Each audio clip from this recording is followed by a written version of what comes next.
کاروبار کے اوپر ہم نے زکوٰۃ کیسے دینی ہے؟ میرا ایک بزنس چل رہا ہے، میری دکان ہے یا میری کوئی فیکٹری ہے، تو اس کے اوپر میں نے کیسے زکوٰۃ دینی ہے؟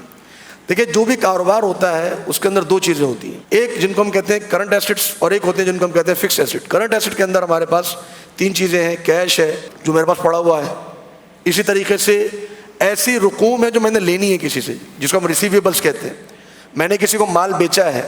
اور اس سے میں نے پیسے لینے ہیں، ریسیویبلس ہے، میں نے اس سے پیسے لینے ہیں، تو اس کو بھی میں جمع کروں گا۔ اسی طریقے سے جو میرے پاس انوینٹری میں مال پڑا ہوا ہے، کوئی مال میرے پاس پڑا ہوا ہے، را مٹیریل کی صورت میں پڑا ہوا ہے، یا میں نے کوئی پروڈکٹ بنائی ہے، وہ پروڈکٹ ابھی میرے پاس پڑی ہوئی ہے، تو جتنی بھی میرے پاس سامان پڑا ہوا ہے اس سامان کی مالیت پر بھی میں نے زکوٰۃ دینی ہے۔ اور یہ چیز ذہن میں رہے کہ جو پروڈکٹ بنانے والے ہیں ان کے ذہن میں یہ بات ہو کہ پروڈکٹ کی قیمت جو وہ لگائیں گے جس پر انہوں نے اس کو سیل کرنا ہے، کاسٹ کی قیمت نہیں لگائیں گے بلکہ سیل پرائس لگائیں گے جس پر انہوں نے اس کو سیل کرنا ہے۔ ایک اندازہ کیا جا سکتا ہے کہ میری یہ جو چیز ہے یہ اتنے میں بک جائے گی، تو جب آپ زکوٰۃ دے رہے ہوں، جب سال پورا ہو جائے اور آپ زکوٰۃ نکالنے والے ہوں، اس وقت آپ نے یہ دیکھنا ہے کہ میری جو یہ پروڈکٹ ہے اس کی ویلیو کتنی بنتی ہے،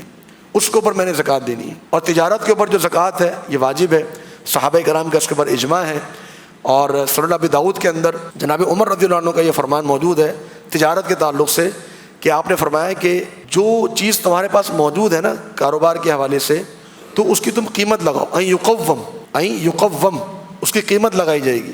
قیمت لگانے کے بعد پھر اس کی زکوٰۃ ادا کی جائے گی۔ تو جتنا بھی مال میرے پاس موجود ہے، میری دکان پہ رکھا ہوا ہے یا میری فیکٹری پہ موجود ہے یا میرے گوڈاؤن کے اندر موجود ہے، یا میں نے ابھی اس کو سیل کرنا ہے کسی اور کے پاس پڑا ہوا ہے، یا میرے جو ریسیویبلز ہیں جو میرے پاس آنے ہیں، جو ابھی میں نے لوگوں کو سامان بیچا ہوا ہے انہوں نے پیسے مجھے دینے ہیں، تو ان سب کو میں کاؤنٹ کروں گا، جمع کروں گا، اور اس کے اوپر میں نے زکوٰۃ دینی ہے۔ ایک غلطی جو ہمارے یہاں اکثر تجار کرتے ہیں وہ یہ ہے کہ جو ان کے پاس مال رکھا ہوا ہوتا ہے اسی مال کو بطور زکوٰۃ کے نکال دیتے ہیں۔ یہ غلط۔ مثال کے طور پہ اگر کسی کے پاس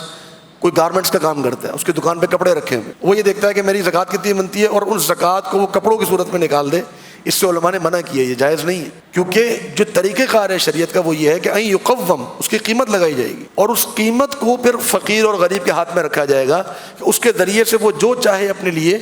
جو اس کی ضرورت کی چیز ہو وہ خرید سکتا ہے۔